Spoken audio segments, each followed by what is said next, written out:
Hi friends, welcome back in our YouTube channel Step Up Government. As you know, we are continuing our series for polity for all competitive exams. Today's topic is fundamental rights. Fundamental rights part 3rd. Part 3rd as of constitution and part 3rd as of our video. हमारी video का ये third part है fundamental rights का, जिसे आज हम शुरू करने वाले हैं। तो हम थोड़ा जल्दी में अपना रिवीजन कर लेते हैं कि हमने पिछली 2 क्लासेस में क्या पढ़ा फंडामेंटल राइट्स में। हमने थोड़ा बस यही जानेंगे कि आर्टिकल्स 12 टू आर्टिकल 19 हमने जो अब तक पढ़े हैं उनमें क्या क्या था। सबसे पहले article 12 definition of state, article 13 की डेफिनेशन ऑफ लॉ यानी कि कौन सा लॉ है कौन सा लॉ नहीं है, आर्टिकल 13 के बाद article 14 equal protection of law and equal protection of law और equality before law, UK and US का कॉन्सेप्ट है, ये पढ़ा था हमने आर्टिकल 14 में। इसके बाद हमने पढ़ा था आर्टिकल 15, आर्टिकल 15 में पढ़ा हमने no discrimination on the certain ground, article 16 में पढ़ा हमने equal opportunity on public employment. इसमें आपको कुछ ग्राउंड थे आर्टिकल 15 में दिए गए थे, race, religion, caste, sex, place of birth, ये 5 थे। उसमें इसमें 2 और न्यू ऐड किए, वो थे डिसेंट एंड रेजिडेंस। इसके बाद आर्टिकल 17 आता है एबोलिशन ऑफ अनटचेबिलिटी, इसके बाद आर्टिकल 18 एबोलिशन ऑफ टाइटल्स, इसके बाद आर्टिकल 19। आर्टिकल 19 में हमने 6 आर्टिकल्स को देखा, उसमें बेसिकली थे 7।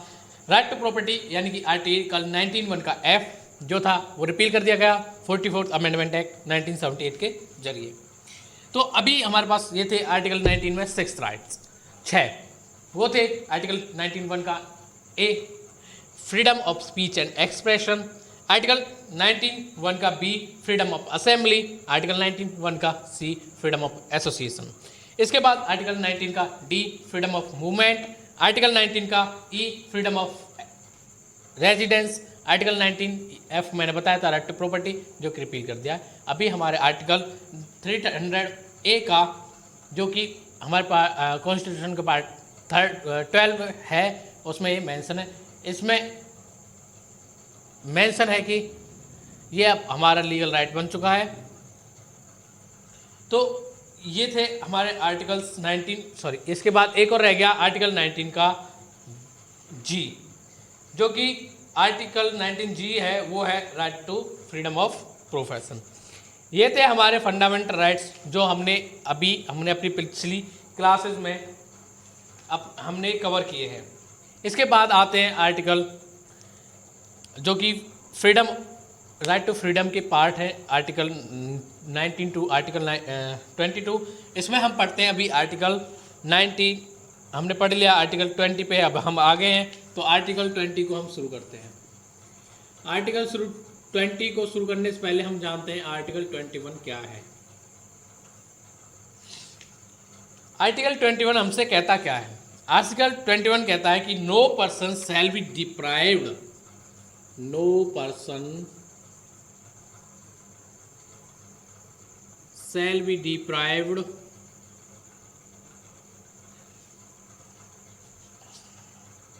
of his life and personal liberty,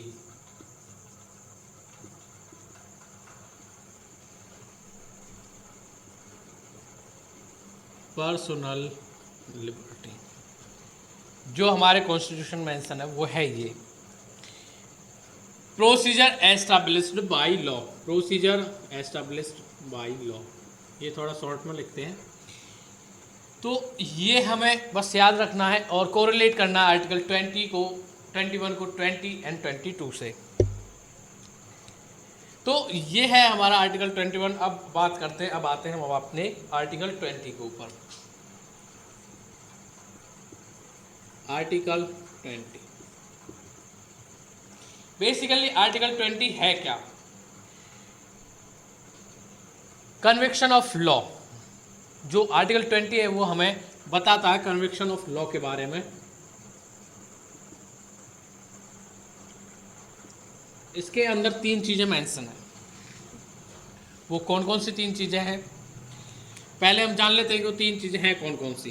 first है x post facto law, second है डबल जियोपार्डी,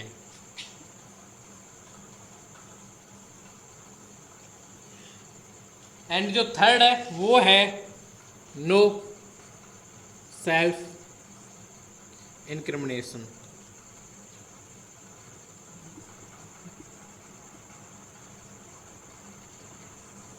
अब हमें थोड़ा सा कोरिलेट करना है आर्टिकल 20 को 21 से। तो सबसे पहले हम बात करते हैं एक्स पोस्ट फैक्टो लॉ के लिए कि कन्विक्शन ऑफ लॉ है, उसके लिए एक्स पोस्ट फैक्टो लॉ है क्या। एक्स पोस्ट फैक्टो लॉ का मतलब है कि आपने आज कोई कानून बनाया है कि आज हमने ये कानून बना दिया कि आप अगर ये जुर्म करोगे तो आपको आज से ये सज़ा मिलेगी। ठीक है, हमने कानून बना दिया कि ये सज़ा आज से होगी और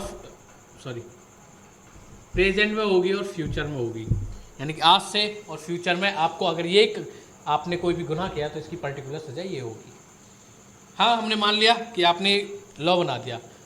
अब आप ये कहने लगो कि कल आपको आपने कैदी को कल ये एक सज़ा सुनाई है कि आपको ये सज़ा है, आपने उसने वही जुर्म किया है और आज जो उस कैदी को आपने लॉ बना दिया कि आज से ये आपको सज़ा मिलेगी, ये सज़ा इस जुर्म की होगी, तो आपने दूसरे कैदी को सुना दिया ये। अब आप ये ना कहो कि हमने तो कल कैदी को बुलाया था, उसको हमने जो सज़ा दी उसे दोबारा बुलाओ और हम उसे अभी इस कानून के ज़रिए सज़ा देंगे। नहीं, अगर ऐसा होता है तो ये आपके article 21 right to freedom of his life के साथ आप खिलवाड़ कर रहे हो, पर्सनल लिबर्टी के साथ आप खिलवाड़ कर रहे हो। अगर आपके साथ ये होता है तो आपने आज का लॉ बना दिया, वो आपको कल पे बीते हुए कल पे लागू नहीं होता है। चाहे आपने उसे कितनी भी सज़ा बड़ी दी हो या छोटी दी हो, आज के कानून में बड़ी सज़ा बनाई हो या छोटी सज़ा बनाई हो, वो आज और आगे लागू होगी, ना कि पीछे दी गई सज़ा पे लागू होगी। ये कहता है एक्स पोस्ट फैक्टो लॉ। इसके बाद बात करते हैं हम डबल जियोपार्डी।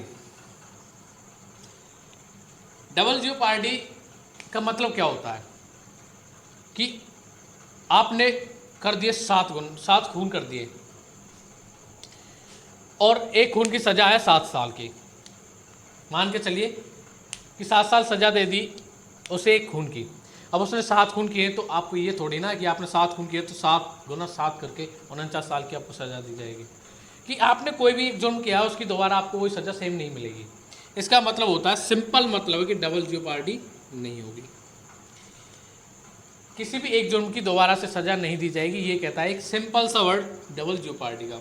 अगर ये होता है तो वो फिर से आपकी राइट टू लाइफ और पर्सनल लिबर्टी को ब्रीच करता है। इसके बाद आता है no self incrimination. No self incrimination में आप लोग क्या समझते हो? नो सेल्फ इंक्रिमिनेशन का मतलब क्या होता है कि जैसे मान लीजिए कि आपको नारकोटिक्स किया गया, आपको मतलब लाई डिटेक्टर दिया गया, आपको कोई भी चीज़ की दी गई जिसे आप ये कह सको कि हाँ अपना प्रूफ बनाने के लिए आपको ये चीज़ दी गई, तो ये सभी अलाउ है कि आप ये सब कुछ कर सकते हो, लेकिन ओपन कैमरे में, यानी कि सबूत होना चाहिए उसका कि आपने ये किया है और आपने गलत इंटेंशंस नहीं किया। अगर जैसे कि आप पुलिस रिमांड पे जाते हो तो आप वहाँ पे ये नहीं कर सकते हो, वहाँ पे अलाउड नहीं है। आप अगर कोई भी चीज़ करो, आप बस एक बार जो ओपन है वो आप ओपन कैमरे के अंदर कर दो, रिकॉर्ड कर दो, वो होता है। अब इंक्रिमिनेशन जैसे यूएस में है वो स्पेशल आर्टिकल में लिखा हुआ है नो सेल्फ इंक्रिमिनेशन। हमारे यहाँ पे आर्टिकल 20 के अंदर लिखा हुआ है ये। वहाँ पे होता क्या है, जब भी आप फिल्मों में भी देखते होगे यूएस पुलिस आती है कि आपको अरेस्ट किया जाता है, अगर आप यहाँ पे कुछ बोलोगे वो रिकॉर्ड किया जाएगा और आपको आपके इंक्रिमिनेशन के लिए आपको वहाँ पे कोर्ट में पेश कर दिया जाएगा कि आपने ये सबूत दिया है। तो इससे अच्छा है कि आप चुप रहिए। राइट टू साइलेंस वहाँ पे होता है, right to freedom of silence वहाँ पे मिलता है। तो ये है नो सेल्फ इंक्रिमिनेशन का। तो आर्टिकल 20 में है क्या? कन्विक्शन ऑफ लॉ के लिए है, एक्स पोस्ट फैक्टो लॉ है, जियोपार्डी है, डबल जियोपार्डी है, नो सेल्फ इंक्रिमिनेशन है। इसके बाद हम बात करते हैं आर्टिकल 22 की।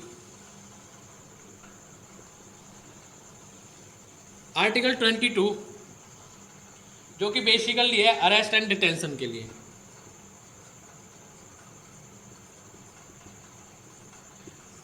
आर्टिकल 22 अरेस्ट एंड डिटेंशन के लिए, यहाँ पे आपको कुछ फंडामेंटल राइट्स दिए जाते हैं। कैदियों के भी फंडामेंटल राइट्स होते हैं। तो वो राइट्स क्या क्या हैं? सबसे पहले आपको अरेस्ट एंड डिटेंशन के लिए, आपको अरेस्ट कर लिया एंड डिटेंशन कर लिया, कुछ भी एक चीज़ कर लिया आपको, तो आपको इसमें क्या फंडामेंटल राइट्स मिलेंगे? सबसे पहले आपको अगर कोई भी अरेस्ट करे पुलिस वाला, तो उसे ये बताना कंपलसरी है ग्राउंड ऑफ अरेस्ट। अगर कोई आपको पुलिस अरेस्ट करती है और आपको ये नहीं बताती कि आपको किस ग्राउंड के बेस पे अरेस्ट किया है, तो वहाँ पे आपका आर्टिकल 21 ब्रीच होता है, right to life and personal liberty का। वहाँ पे आपका ये फंडामेंटल राइट ब्रीच होगा। अब आपको अरेस्ट तो कर लिया, अब आपके पास पैसे नहीं है, आपको लॉयर भी चाहिएगा अपनी आवाज़ रखने के लिए, अपनी बात रखने के लिए कोई तो चाहिएगा। तो एक लीगल रिप्रेजेंटेशन भी, लीगल रिप्रेजेंटेशन भी एक फंडामेंटल राइट के अंदर आता है कि आपको अधिकार है कि अगर आपके पास पैसा नहीं है तो आपको स्टेट है जो वो एक लीगल कंसल्टेटर आपको प्रोवाइड कराए।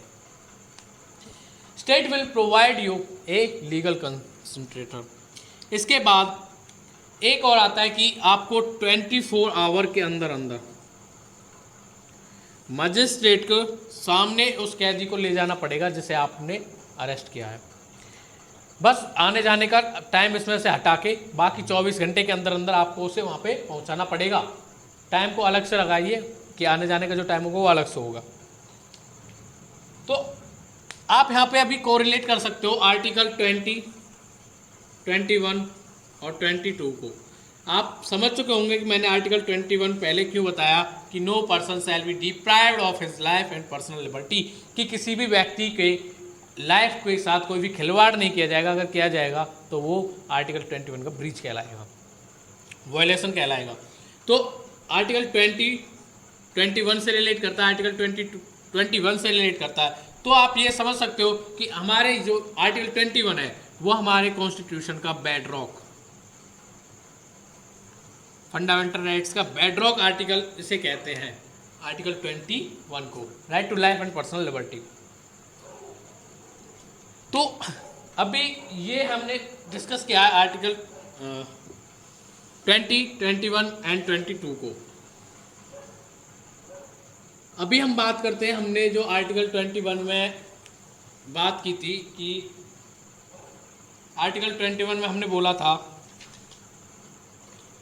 कि no person shall be deprived of his life and personal liberty, कि कोई भी व्यक्ति को लाइफ एंड पर्सनल लिबर्टी से डिप्राइव नहीं किया जा सकता अदर देन कि वो प्रोसीजर एस्टेब्लिश बाय लॉ हो। यानी कि कोई लॉ बना दिया, उसके आपके लॉ के अंदर अंदर आपने काम किया है तो वो आपका मतलब फंडामेंटल ब्रीच नहीं होगा। इससे अलग किया तो आपको फंडामेंटल राइट्स ब्रीच होगा। तो इसी बात को लेके हमारे इसके दो कॉन्सेप्ट होते हैं। फर्स्ट है due process law, due process of law, और दूसरा है जो अभी हमने बात की थी कि वो है procedure established by law. Procedure established by law ये है यूके का, and due process of law है ये है यूएसए का कॉन्सेप्ट। हमारे कॉन्स्टिट्यूशन में कहीं भी मेंशन नहीं है ड्यू प्रोसेस ऑफ लॉ को, हमने लिया था प्रोसीजर एस्टैब्लिश्ड बाय लॉ को फ्रॉम यूके से। अब इनमें डिफरेंस समझते हैं कि इनमें मतलब क्या है। प्रोसीजर एस्टैब्लिश्ड बाय लॉ का मतलब होता है कि कोई भी लॉ बना दिया, उसके अंतर्गत आपको उसके जैसे उसमें कहा गया है कि ऐसे आपको अरेस्ट करना है, ऐसे ये काम करना है, आपने वो किया तो आप बिल्कुल ठीक हो, लॉ एकदम परफेक्ट है, बना दिया तो वो एकदम परफेक्ट है। लेकिन ड्यू प्रोसेस ऑफ लॉ का मतलब होता है कि वो लॉ ही तो है, बनाया तो इंसानों ने ही है, उसमें भी तो गलती हो सकती है भाई, क्यों नहीं हो सकती। तो इसलिए उनमें कहा था कि ड्यू प्रोसेस ऑफ लॉ होना चाहिए कि लॉ को एक बार जांच परखना भी चाहिए कि कहीं लॉ ही गलत ना हो, इंसान ठीक हो। तो ये हमारे इंडिया में कब हुआ? इसमें ड्यू प्रोसेस ऑफ लॉ लाने के लिए इंडिया में हमारे कुछ केसेस हुए, यानी कि 2 मेन केस हैं जो कि आपको याद रखनी चाहिए। सबसे पहले है ए.के. गोपालन।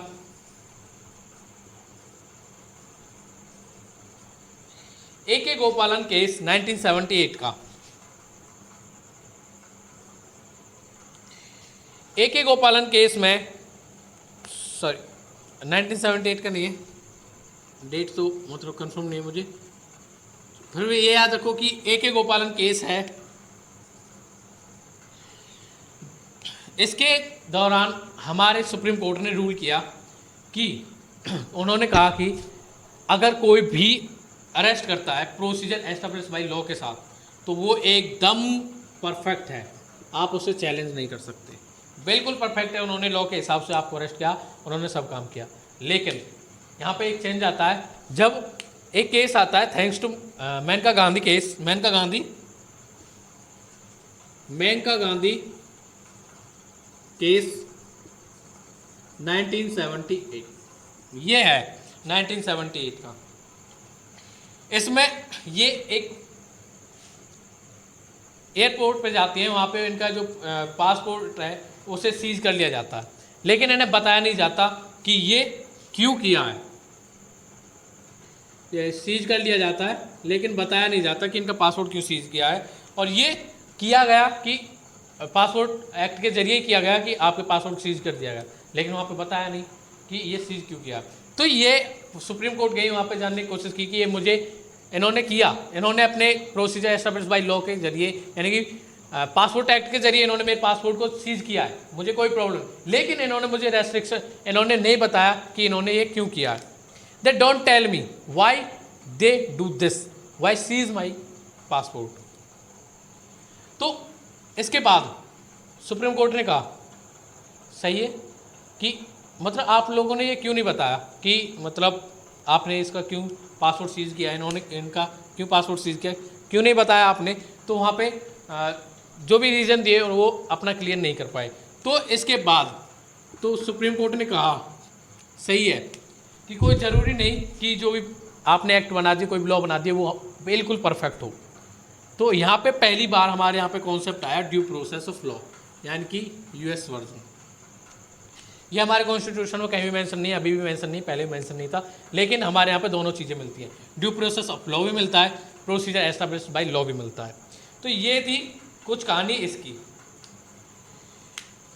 इसमें इसके बाद एक दिया था कि लोगों को अपनी चॉइस और डिग्निटी, चॉइस एंड डिग्निटी के साथ जीना, उनकी ब्लैस जरूर होनी चाहिए, चॉइस एंड डिग्निटी के साथ जीना चाहिए। चॉइस एंड डिग्निटी कब होगी? जब आपके पास हर तरीके के राइट्स हों। चॉइस एंड डिग्निटी आपको एजुकेशन में भी मिलेगी। तो इसके लिए यहाँ पे आर्टिकल 21A लाया गया। हमारे कॉन्स्टिट्यूशन मेकर्स ने अपने ध्यान में ये रखते हुए आर्टिकल 45 में पहले मेंशन किया था कि एजुकेशन भी एक चॉइस एंड डिग्निटी में आना चाहिए, तो उन्होंने उसे DPSP में लिख दिया, लेकिन फंडामेंटल राइट में नहीं लिख पाए थे। तो बाद में ये उसी को आगे फॉलो करते हुए 86th अमेंडमेंट एक्ट के जरिए, कॉन्स्टिट्यूशनल अमेंडमेंट एक्ट के जरिए 2002 में 86th कॉन्स्टिट्यूशनल अमेंडमेंट एक्ट के जरिए 2002 में, यानी कि 86वां संशोधन 2002 के तहत के जरिए इसमें हमारे आर्टिकल 21A को ऐड किया गया कि राइट टू एजुकेशन भी एक हमारी चॉइस एंड डिग्निटी के पार्ट है, कि वो हमारा होना चाहिए। राइट टू एजुकेशन,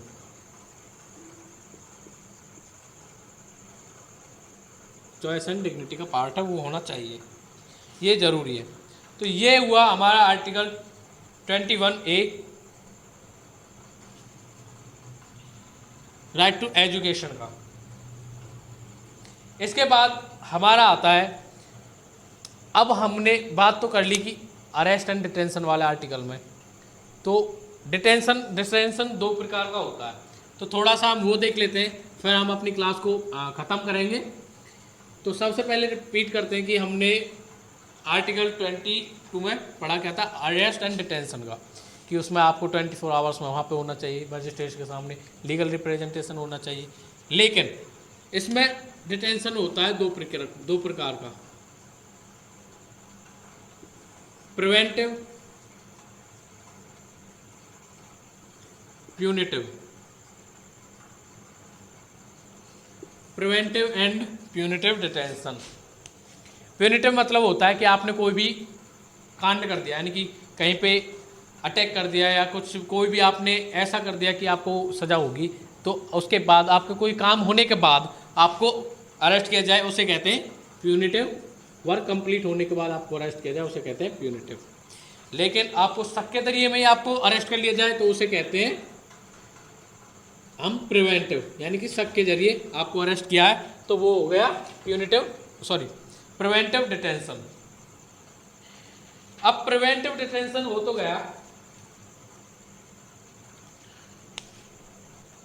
ये हमारे यहाँ पे इसका मिसयूज होने लगा कि किसी को भी प्रिवेंटिव डिटेंशन में अरेस्ट करने लगे, जब मन किया उसे उठा लिया। इसमें ये तो था नहीं कि आपको 24 घंटे में वहाँ पे पहुँचाना है या फिर आपको उनको लीगल हायर देना है। आपको इसमें ना तो आपको सर्टेन ग्राउंड्स बताने होते हैं कि आपको क्यों अरेस्ट किया है, ना ही आपको कोई लीगल हायर देना होता है, कुछ भी नहीं होता। इन्हें सज़ा होती है और इन्हें ऐसे ही रखा जाता है। तो इसे सेफगार्ड करने के लिए एक प्रिवेंटिव डिटेंशन एक्ट बनाया गया था 1950 में, लेकिन इसे पिछले 20-22 साल में इसे 7 से 8 बार अमेंड कर दिया गया। तो इसे इस वजह से थोड़ा रिपील कर दिया गया। इसके बाद हमारे यहाँ पे कई सेफगार्ड्स, कई एक्ट्स लाए गए प्रिवेंटिव डिटेंशन को लेके। टाड़ा हुआ, पोटा हुआ, मीज़ा हुआ, ये सारे एक्ट्स हमारे यहाँ पे आए। तो अभी हमें डिफरेंस पता होना चाहिए प्रिवेंटिव और प्यूनिटिव का। तो आपकी आज की क्लास यहाँ पे ख़त्म होती है। आज हमने आर्टिकल 20, 21 एंड 21A और 22 को पढ़ा। ड्यू प्रोसेस ऑफ लॉ जाना, प्रोसीजर एस्टैब्लिश बाय लॉ जाना। हमने आर्टिकल 21A को पढ़ा था, प्यूनिटिव डिटेंशन को पढ़ा, प्रिवेंटिव डिटेंशन को पढ़ा। हमने आज अपनी क्लास में ये सारा कुछ पढ़ा। आपको रिवीजन करना चाहिए इसका, आप बिल्कुल रिवीजन कीजिएगा। और आज की क्लास को हम करते हैं यहाँ पे ख़त्म। तो थैंक्स टू ऑल।